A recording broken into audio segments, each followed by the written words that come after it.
I'm Rachel, I'm 33, and up until this year, I would have told you my sister Emily was just quirky. You know, the kind of person who brings her own hot sauce to restaurants, insists on handmade gifts for every occasion, and micromanages every potluck like it's a Michelin-starred event. We've had our moments, sure, but nothing that ever crossed the line until my son's 8th birthday. It was a small backyard party, balloons, paper plates, a couple of water games, and a Pokemon-themed piñata. Nothing over the top. I wasn't trying to be supermom. I just wanted Josh to have fun with his little friends and cousins. Emily had texted me the night before saying she'd take care of the cake. I didn't ask her to. I had already planned on picking up a sheet cake from the local bakery, but she insisted. Made it just for him. Her note said, neatly tucked under the plastic wrap on top of a surprisingly elaborate 3-tiered cake with little fondant Pikachu ears sticking out from the top. It was sweet of her, or at least, I thought it was. I even texted her a thank you with a few exclamation marks, telling her how excited Josh would be. She didn't come to the party herself, claiming she had a last-minute spa day she couldn't cancel, but she said she'd drop her kids off early to play and represent her. Her twins, Mason and Tyler, are 10. Older than Josh, louder than Josh, and twice as fast when it comes to sniffing out sugar. They showed up 30 minutes early, already sticky from the Gatorade they'd spilled in the car and buzzing with that dangerous pre-party energy. I was still setting up chairs and stringing decorations when they zoomed past me into the backyard like they owned the place. I barely had time to breathe before one of the other moms called out, Rachel? The boys are eating the cake, and not just picking at the frosting. No. They had pulled the whole plastic wrap off and were digging in like it was an all-you-can-eat buffet. 2 layers demolished, crumbs and frosting everywhere. Josh hadn't even seen the cake yet. I'll admit, I froze. My instinct wasn't to yell. I just stood there, stunned, watching Mason scoop a finger through Pikachu's face like it was no big deal. I didn't want to make a scene with other parents around, and part of me thought, well, they're kids. Maybe Emily won't mind. So I snapped a picture and sent it to her with a quick, casual text. Hope you don't mind. Your boys love the cake. Laughing emoji. That's literally all I said. No sarcasm. No judgment. I was trying to keep it light, even though inside, I was disappointed. The phone rang less than 30 seconds later. What the actual heck? Rachel? She barked the moment I answered. That cake wasn't for them. I spent 2 days working on that. I told you it was for Josh. I blinked. Emily, your boys got here early and went straight for it. I didn't even see them until it was too late. You're the adult. You're supposed to be watching them. I could feel my neck heating up. I was setting up. They ran in while I was still tying balloons. It's not like I handed them forks and said, go nuts. They ruined everything. She snapped. That cake cost me $200 in ingredients and time. That wasn't just some store cake. That was art. Okay, well, I'm sorry, I said, genuinely trying to de-escalate. We still have cake from the bakery. It's not a big deal. Josh didn't even see it. He's having fun. She didn't respond. She just hung up. I stood there with my phone still pressed to my ear like maybe she'd come back and say, sorry, I overreacted. But instead, 2 hours later, I got a Venmo notification. A request from Emily. $200, cake reimbursement. At first, I thought it was a joke. I even laughed, showed it to my husband Matt and said, she can't be serious, right? But she was. She sent a follow-up message. I expect this paid by tomorrow. I don't do free labor for people who let my kids destroy my work. Now, I'll admit, I was irritated before. But that text, that flipped something in me. Because here's the thing. This wasn't the first time Emily had pulled something like this. There was the Christmas she brought everyone personalized ornaments, except mine just said, R. And when I asked why, she said, well, I had to rush, you're kind of hard to shop for.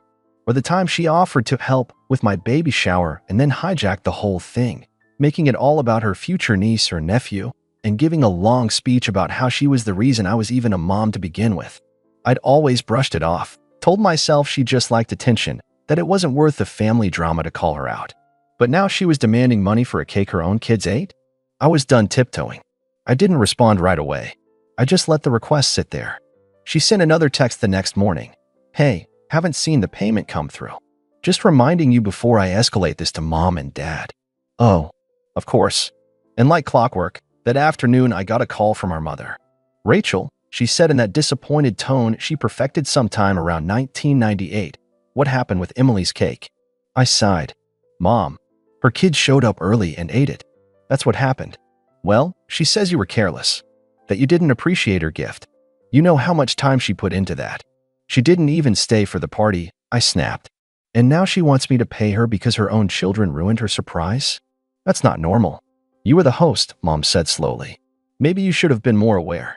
I think $200 is fair. I nearly dropped the phone. Are you serious? Look, I'm not taking sides, she said. But it's your nephew's birthday. Maybe just pay her and move on. I hung up, and for the first time in my life, I didn't feel guilty about it. Not even a little. Because something clicked. This wasn't about a cake. It was about control. About Emily constantly putting herself in the spotlight, twisting narratives so she always came out as the victim or the hero, depending on what suited her best. I wasn't going to play that game anymore. Instead, I went digging. See, Emily has a small home baking business on the side. Mostly for fun, she sells a few cakes a month through Instagram and always brags about how she doesn't need the money, just does it for the art. But I remembered she told me once at a family dinner that she didn't have a food handler's license because technically she doesn't sell publicly, just by word of mouth. Except, I knew for a fact she'd taken money through Venmo for a birthday cake she made for my coworker's daughter last month. And I had the screenshots. I didn't plan on using them, not at first.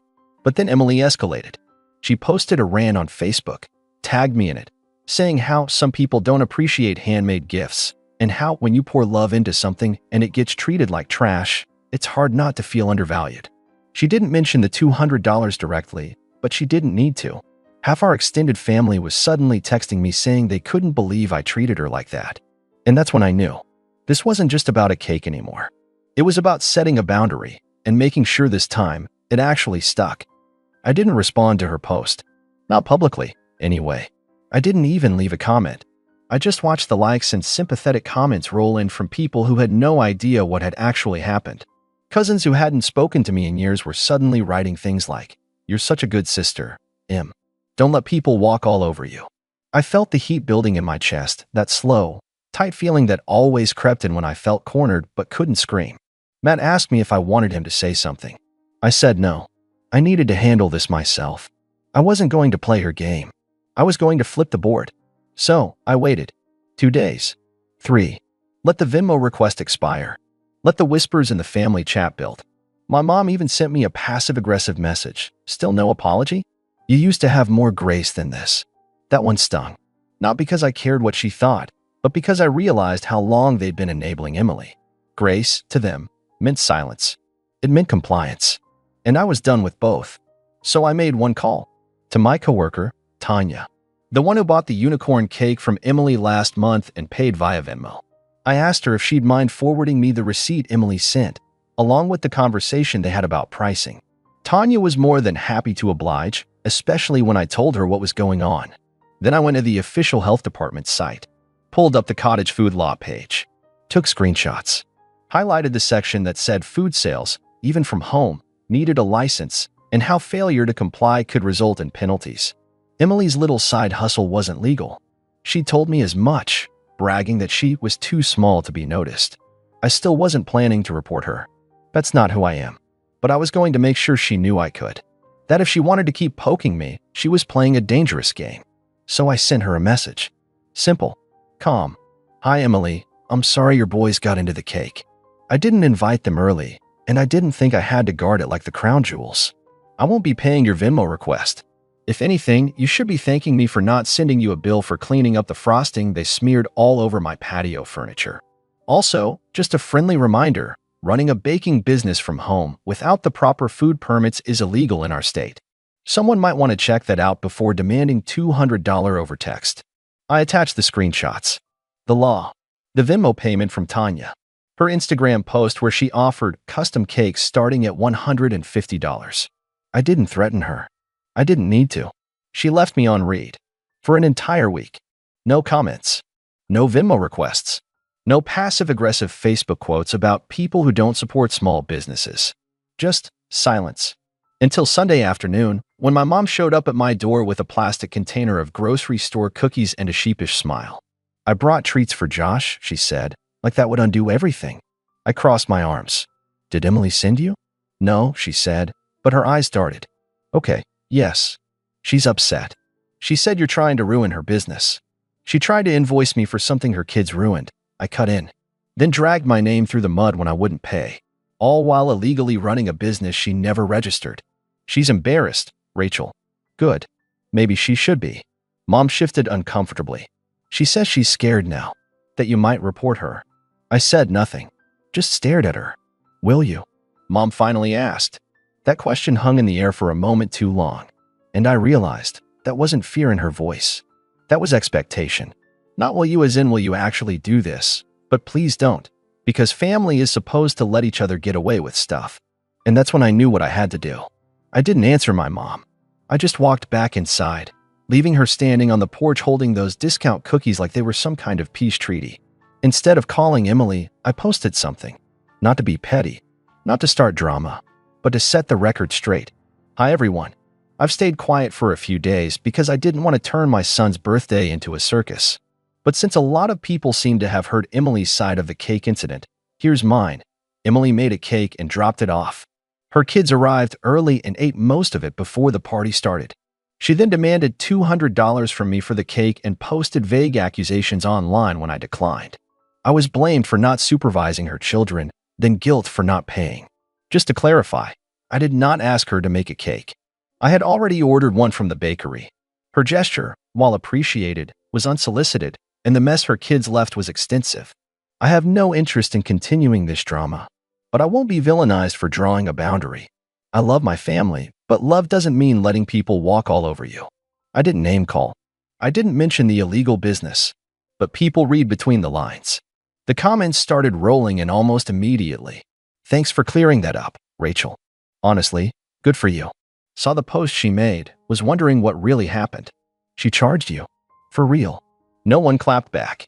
No one took her side this time. In fact, a few people unfollowed her bakery account quietly over the next few days. I didn't report her. I didn't need to. Her own actions were doing the damage for me. But Emily wasn't going to go down without one last swing. 3 days later, I got a letter in the mail. Not from a lawyer, not from a court, but from Emily herself. A handwritten, double-sided letter in pink ink, full of dramatic language like betrayed trust, sabotage, and emotional distress. She said she was deeply hurt and couldn't believe I'd throw years of sisterhood away over a cake. And then, at the bottom, scrawled in loopy cursive, P.S. You still owe me for the cake, $200. I accept PayPal now too. That was the moment I knew she hadn't learned anything. And that's when I decided it was time to stop playing defense and start playing offense. I didn't reply to the letter, not out of politeness or shock or even disbelief anymore, but because I was finished talking. Emily didn't want resolution. She wanted control. And every time I responded, every time I defended myself or tried to explain, it gave her more room to twist things, to perform her martyrdom for the family stage. But I wasn't the same person I'd been even a few months ago. I'd grown tired of keeping the peace at the cost of my own sanity. So I moved quietly. I had no intention of dragging this feud into some legal battlefield or calling a health inspector to storm her kitchen. But I did want one thing: distance. Real, clear, undeniable distance. First, I unfollowed her on every platform. Instagram, Facebook, even Pinterest, gone. She noticed. She always noticed. I know because not 2 hours later, I got a text from our cousin Danielle that read, "Whoa, just saw you and aren't connected anymore. You okay?" I just replied, "I'm good. Just keeping boundaries." But that was only step one. Step two came a week later when a mutual friend, Monica, messaged me asking if I'd be okay if she hired Emily to make her wedding cake. Monica had seen the drama unfold online and wanted to be respectful, which I appreciated more than I could say. So I told her the truth. Not rumors, not exaggerations, just facts. She does beautiful work, no doubt. But I'd be careful. She doesn't have a food license, and she charges clients through Venmo, so there's no real accountability if something goes wrong. Also, if anything happens to the cake, if a guest knocks it over or a caterer slices it wrong, there's a real chance she'll demand full compensation, like she did with me, even when it wasn't anyone's fault but her own kids. Monica didn't say much, but a few days later, I noticed she posted a photo of her finalized wedding cake tasting with a completely different baker. I didn't gloat. I didn't screenshot it and send it to anyone. But I won't lie, I slept really well that night. Meanwhile, The rest of the family started drifting. Not entirely, not all at once, but slowly, I noticed the tide shifting. Group chats went quiet whenever Emily posted her dramatic stories. People who used to jump to her defense started staying silent. A few even started texting me behind the scenes with their own Emily stories. She did the same thing at my baby shower, one cousin wrote. Made me this huge diaper cake, then told everyone I owed her $100 for the materials. She tried to invoice me for the brunch she hosted last spring, another said. Even though she insisted on doing it and said it was her treat. I thought I was crazy for thinking that was weird. It was like the spell was breaking. People were finally realizing that Emily's gifts came with invisible strings, and the moment you didn't perform the gratitude script she expected, she turned vindictive. Still, the final push came a few weeks later when I hosted a small family get-together. Not a big event, just a casual barbecue in the backyard. Burgers, lemonade, the usual. I invited my parents, my in-laws, a few cousins, but not Emily. I didn't even send a polite, if you're free text. I didn't lie about it, either. When Mom called the next day and said, Emily's upset she wasn't invited, I just said, I know. That was intentional. She's family, Rachel, Mom sighed. So am I replied. And I've spent 33 years being polite while she's humiliated, manipulated, and guilt-tripped me. I'm not doing that anymore. But it's just a barbecue. No, I cut in gently, but firmly. It's not just anything. It's my home, my space. And I finally realized I get to choose who's allowed in it. Mom didn't have a response to that. Not a real one. She changed the subject after a long silence and didn't bring it up again. But that weekend, something happened that told me I'd finally shifted the dynamic. I got a message from Tyler, Emily's son, 10 years old, and for the first time, texting me from his dad's phone. Hi, Aunt Rachel. I'm sorry we ate the cake. We didn't know it was a special one. I hope Josh had a good birthday. He's cool. It hit me in the gut. Because he got it. That tiny bit of maturity and self-awareness from a 10-year-old was more accountability than his mother had shown in her entire adult life. I texted back. Thank you, Tyler. That means a lot. Josh did have a good birthday, and he misses you. Maybe you guys can hang out sometime soon. He replied with a happy face emoji and a Pikachu gif. And that was it. That was the moment I stopped feeling angry and started feeling free. Emily kept her distance after that. Maybe because she knew she'd pushed too far, or maybe because without an audience cheering her on, the drama didn't feel worth it. She still posts her cakes, still tags them with #madewithlove and #customorderswelcome. But the tone has changed. Quieter, less smug. And the Venmo request? She sent a final reminder weeks later, with one line, You still owe me for that cake. This time, I replied, I owe you nothing, but I do hope you learned something. I hit block and didn't look back. Because here's what I've learned. Sometimes, the most powerful revenge isn't about getting even. It's about getting out. Out of toxic patterns. Out of fake smiles. Out of roles you never agreed to play. And once you're out, you realize how peaceful life can be without all the noise. My son still talks about that birthday party, about the piñata, the water balloons, and the bakery cake with the edible pokeballs. He doesn't remember the fight over the special cake. He just remembers laughing with his cousins and eating too much icing. And that's how I know I did the right thing. Because that's what birthdays should be about. Not guilt. Not invoices. Not drama. Just joy. I never heard from Emily again after that final message. Not directly, anyway. I blocked her on everything: phone, socials, even email. And when family events came up, I made it clear, if she's invited, I'm not coming. Not as a threat, just a fact. I wasn't making ultimatums. I was finally making choices for myself. The shift was uncomfortable at first.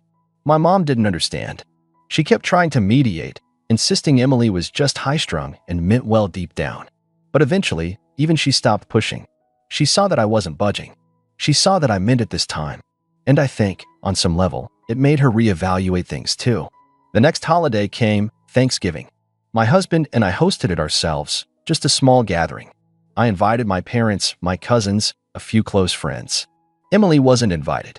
For the first time in years, I didn't spend the week before dreading the day. There were no last-minute guilt trips, no sideways comments, no anxiety about what drama she might stir up. Just good food, good company, and actual peace. Even my mom, as reluctant as she was at first, admitted on the drive home that it was the most relaxed Thanksgiving she could remember. Do you miss her? She asked, carefully. I looked at my son, curled up on the couch in his post-dinner days, still wearing his paper turkey hat. I thought about the years I spent trying to keep everyone happy, walking on eggshells so Emily wouldn't explode or twist things around. I thought about how many birthdays, holidays, and conversations I'd let her hijack with her drama. "No," I said. "Not even a little." Mom nodded. And to my surprise, she didn't argue. I think a part of her finally got it. A few months later, I heard through the grapevine that Emily's baking business had gone quiet. Her Instagram hadn't been updated in weeks. Apparently, someone reported her for operating without a food license. Not me. I never filed anything, but someone did. Maybe another client she tried to shake down, or a neighbor who'd had enough. She posted one last dramatic story, saying she was taking a break from toxic people and ungrateful clients. Then her account went dark. I didn't celebrate it. I didn't need to. That wasn't my victory to take.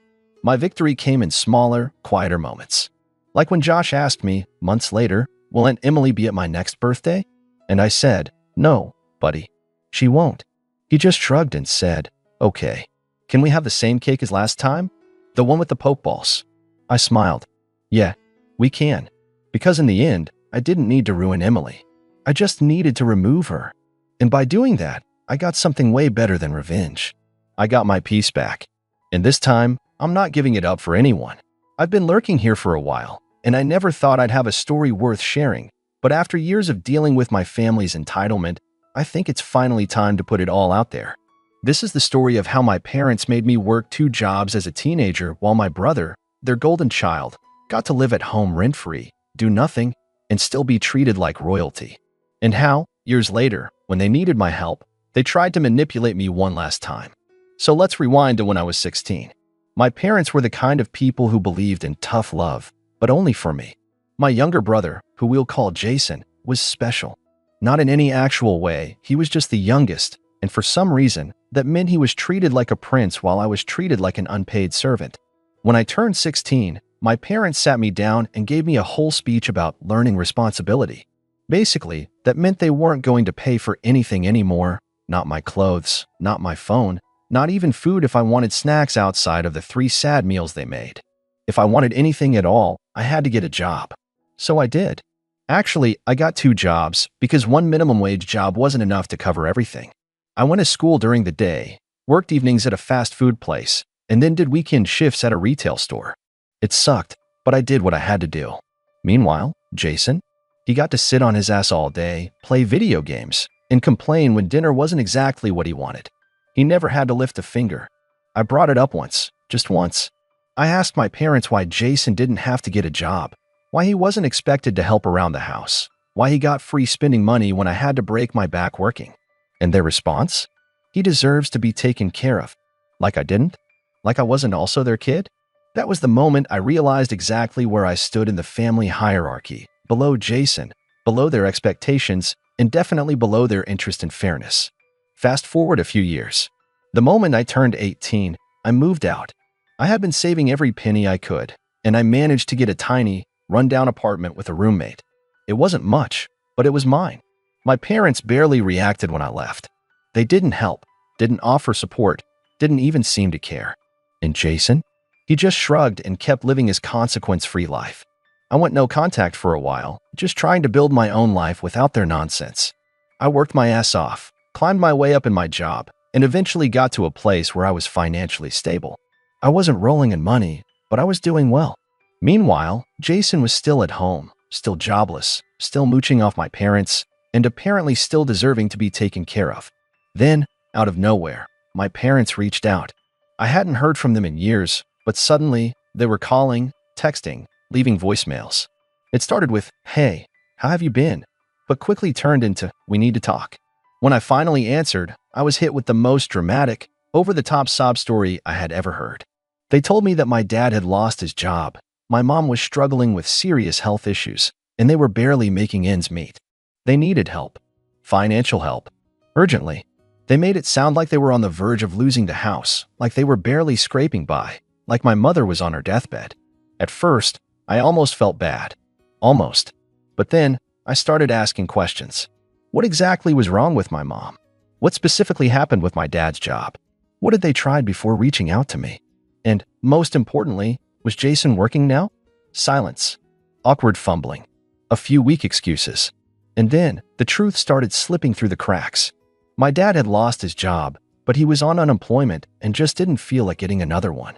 My mom had some health problems, but nothing life-threatening, just normal aging stuff that they exaggerated to make it sound dire. And Jason? Of course, he still wasn't working. He was now in his mid-20s and still mooching. They didn't need my help because they were desperate. They needed it because they wanted to keep living the same way they always had, without responsibility, without consequences, and without Jason having to lift a damn finger. That was the moment everything clicked. They didn't care about me. They didn't care about all the years I struggled. They didn't even care about trying to make things fair. They just saw that I was doing well and thought, oh, perfect. Our other kid can bankroll us now. And that was when I made my decision. So there I was, holding my phone, listening to my parents' sob story, and the more they talked, the more disgusted I became.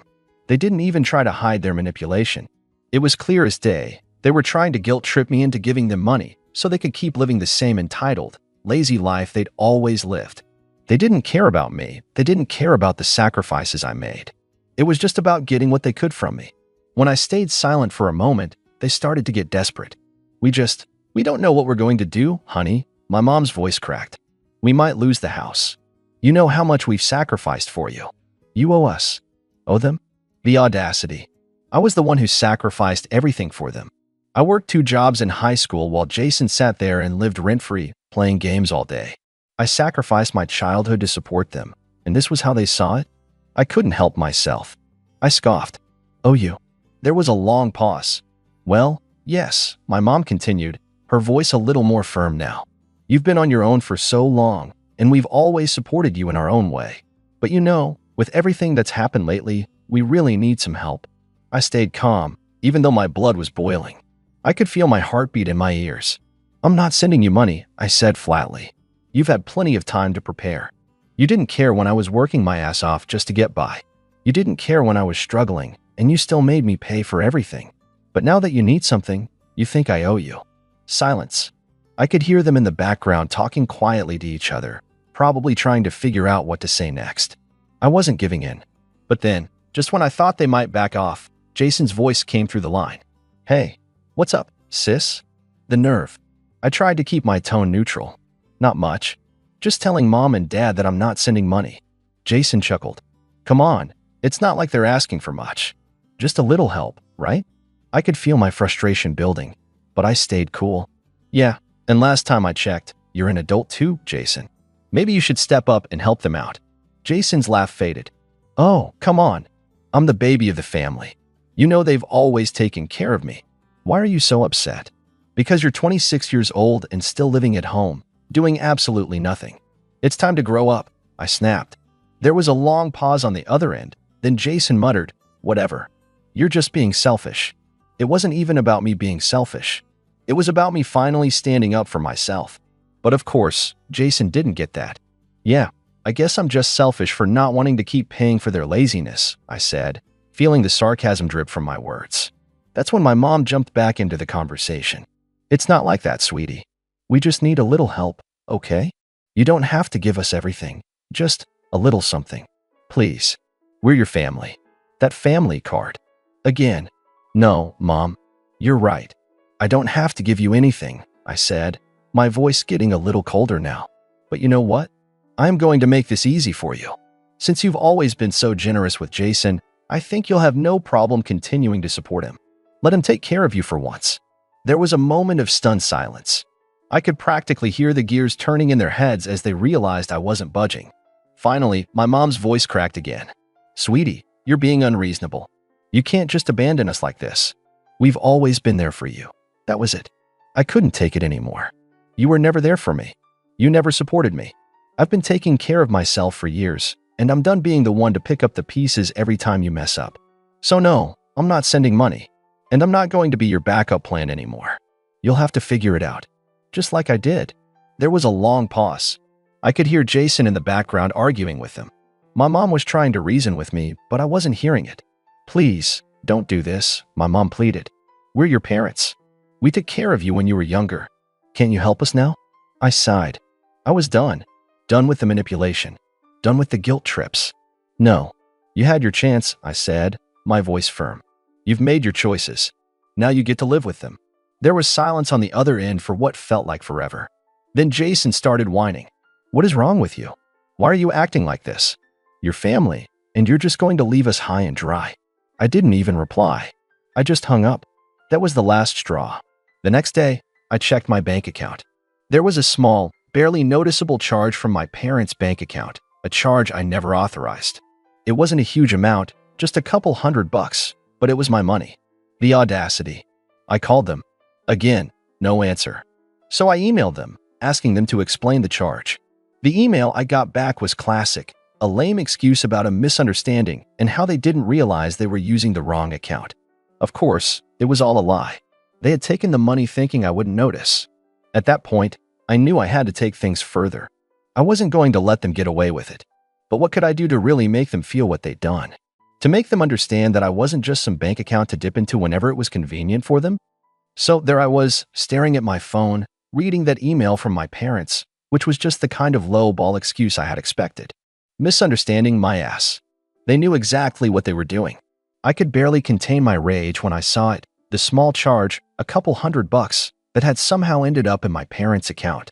At first, I couldn't figure out how they'd gotten to my money, because I'd been super careful with my banking. Then it hit me. Here's how it went down. A couple of years ago, during one of those rare family bonding moments, my mom had asked if I could link my card to their account in case of emergencies. You know, the kind of emergency where they could borrow money and then forget to pay it back.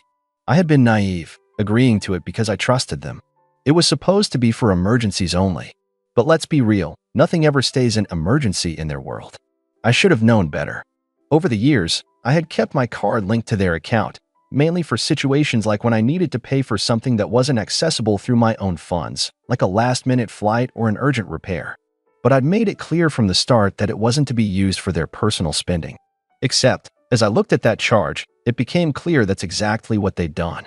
They had found some loophole in their account system where they could pull money from my linked account, using their own login credentials to withdraw from my balance. They had been doing this for months. I didn't catch it earlier because I wasn't paying enough attention, but now that I saw it, I realized how deep they'd gone into my finances. It was a small charge at first, probably to see if I'd notice. And of course, I had. But then I thought about how many other times they dipped into my account without my knowledge. I felt violated and stupid. I sat there for a long time, staring at that charge. My blood was boiling. They had crossed a line, one that I wasn't going to let them get away with. I decided to call them, but not to give them a chance to lie their way out of it. I was done with the soft approach. It was time to turn the tables. Ring, ring. My mom picked up the phone, and before she could even say hello, I shot right to the point. Mom, I said, my voice shaking but controlled, I noticed a charge on my account. I need you to explain it. There was a pause. I could hear the rustling of papers on the other end as she scrambled to think of an excuse. I don't know what you mean, honey. What charge? I clicked the email open, pulling up the exact details. The one where you took $250 from my account. I know what you did. Oh. My mom's voice instantly got defensive. That was just a mistake. We didn't mean to. It was for the house repairs, remember? We needed help paying for it, and we thought, no, you didn't. You didn't ask me for permission. You just took it. I cut her off, refusing to let her weasel her way out of it. You've been using my account without my knowledge. How long has this been going on? My mom started stuttering, and I could hear her trying to shift the blame. Well, it's not like you need all that money anyway. You're doing fine. And Jason has been struggling. He's the one who needed the money. We didn't know who else to turn to. Wait, Jason? She was trying to tell me she'd taken money from my account because he was struggling? The same Jason who sat on his ass all day, playing video games and avoiding work? The one who didn't lift a finger to help with anything? My hands clenched into fists. You took my money to help Jason? I couldn't believe it. Jason, the guy who still lives in your house rent-free, while I've been working 2 jobs for years just to get by. That's who you're taking money from me for. My mom's voice dropped to almost a whisper. Please, don't make a scene. No, don't tell me not to make a scene, I said, cutting her off. You're taking my money without my permission. You're lying to me. And you expect me to just roll over and accept it? What kind of parent does that to their child? There was a heavy silence on the other end. And then at Jason's voice. Dude, Why are you being so dramatic? Just let it go. I was done. I hung up the phone without another word, my heart pounding in my chest. They didn't care. They didn't even understand what they'd done. At that point, I knew it was over. I was no longer going to play their game. I couldn't change them, but I could make them feel the weight of their actions. And that's when the idea hit me. I wasn't going to just sit back and watch them keep taking from me. No, I was going to make sure they never did this again. The next day, I reached out to my bank. I told them what happened, and I made sure they'd freeze the linked account. No more access. No more automatic withdrawals. I wasn't going to let my parents or Jason steal from me anymore. I made it clear to them that I was serious. I filed a complaint with the bank, explaining how they had violated my trust. And then I did something I'd never done before. I went no contact. No more phone calls. No more texts. No more running to their rescue. If they wanted to keep playing this game, I wasn't going to be their pawn anymore. But what I didn't know at the time was that things were about to escalate even further. I'd soon discover just how far they'd go to keep taking from me, and how far I was willing to go to make them face the consequences. It had been days since I'd gone no contact with my parents, and I'd never felt more at peace. No more guilt trips, no more manipulation, no more pretending to be okay with how they treated me. They had crossed a line, and for the first time, I wasn't running back to fix it. I thought I'd be able to relax, but of course, that wasn't going to happen. My phone rang that morning, blocked number. I groaned. I knew it was one of them. I didn't pick up. The message left was from Mom. I don't understand what's happening with you. You've always been so strong for us. Why are you shutting us out now? Jason needs you, and you're just abandoning your family. I know things have been tough, but you've always been the one to fix things. Please, I need you to fix this. Don't let this be the end of us. I listened to the message and felt nothing. No guilt. No urge to call her back. I was done. I blocked her number immediately, but I knew that wasn't going to stop them. It was only a matter of time before they escalated things. Sure enough, 2 hours later, my phone buzzed again. Another voicemail, this time from Dad. I braced myself. This has gone too far. I don't know who you're listening to, but you're making a huge mistake. Jason's having a hard time, okay? You think he doesn't deserve help? I'm not going to beg you, but we need you. This isn't how a family works. You're abandoning us, and I can't let you do that. It was the same old routine. The guilt, the drama, the manipulation. They had always been good at making me feel like I owed them something. And here they were, trying to twist everything into my fault. But I wasn't buying it anymore. I knew what this was. They were trying to make me feel bad about my decision, make me question myself. They wanted me to break and go back to being their emotional and financial support. I wasn't going to be their punching bag anymore. It was just after dinner when I got another message, this time from Jason. I could almost feel the eye roll forming as I opened it. Hey, you've really messed this up. Mom and Dad are upset, and now you're just going to ignore us? You've always been the one to fix things, and now you're just walking away. I don't know why you're doing this, but you're hurting the family. Don't you think you should step up? You've always helped before. What's changed? I stared at the message for a long time. He was really trying to guilt me into helping, just like Dad had. I felt a flash of anger, but quickly squashed it down. They had no right to ask for anything from me after everything they'd put me through. I decided to text back, not because I owed him an explanation, but because I was tired of them thinking they could manipulate me. Jason, this isn't about you anymore. It's about how I've been treated for years. You've always taken, never given. I've supported everyone else while I was struggling. I'm not your safety net anymore. I sent the message, and I knew it was probably going to make him angry. But honestly, I didn't care. I needed to stand my ground. I sat back, feeling a sense of peace for a moment. It was quiet again, but that peace was short-lived. 2 days later, my phone buzzed with an email. It was from Dad again. The subject line read, "We need to talk." I opened it, not expecting much, but still feeling a twinge of dread in my chest. I don't know what you're doing, but this can't go on. We've done everything for you. We gave you everything you needed. And now, you're treating us like this? We're your parents. We deserve better than this. The words stung, but not for the reasons they thought they would. They didn't deserve better than this. They needed to face the consequences of their actions. I started typing a response, but stopped. No more explanations. No more guilt. I wasn't going to fall into the trap again. Instead, I forwarded the email to a friend and added a simple message. Just a reminder, don't let anyone tell you that you owe them. Ever. I could feel my blood boiling, but I held firm. Just as I was about to shut my phone off for the night, I received a call from Mom. I didn't answer. It kept ringing and ringing. I stared at the screen, feeling a mix of anger and exhaustion. They weren't going to stop. But this time, I was ready. I waited for the voicemail. When it finally came through, it was worse than I expected. "You've pushed us too far now. You're really going to leave us to deal with everything on our own? Jason's been crying about this, and now your father is upset too. We've been nothing but good to you. This is what happens when you turn your back on your family. How could you do this? You're going to regret this one day." I felt the familiar twinge of guilt creeping in, but I shut it down quickly. I didn't owe them any explanations. They were playing the same game again, trying to make me feel responsible for everything. But I wasn't going to be manipulated again. I didn't respond. Instead, I blocked her number. Again, but I wasn't prepared for what came next. A few hours later, I received a message not from them, but from a friend of mine. They'd seen something online. It was a GoFundMe link claiming my parents were in financial trouble. According to the description, they'd had some sort of medical emergency and were asking for money again. The message read, "Is this true? I thought you were done with them." I opened the link and felt my stomach drop. The story was a blatant lie. It claimed my parents had been involved in a car accident and that they were in dire need of funds for hospital bills. I couldn't believe what I was seeing. They were using the same tactics they had tried on me, but now they were trying to get strangers involved. They were once again playing the victim to get money. It made me sick. They hadn't even learned from the last time they tried to manipulate me. Now, they were using people. I didn't know what to do. But I knew one thing. I wasn't going to let them win again. And that's when it hit me. This wasn't just about me anymore.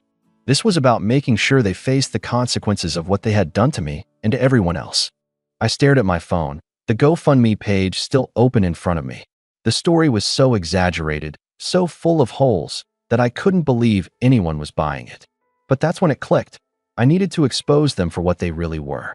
I knew it wasn't going to be easy, and I knew I'd probably lose any chance of reconciliation. But what they had done was too far. They had crossed a line, not just with me, but with everyone they were trying to manipulate. I took a deep breath and began typing. "Hello, everyone. These people are my parents. The story about the car accident is completely fabricated.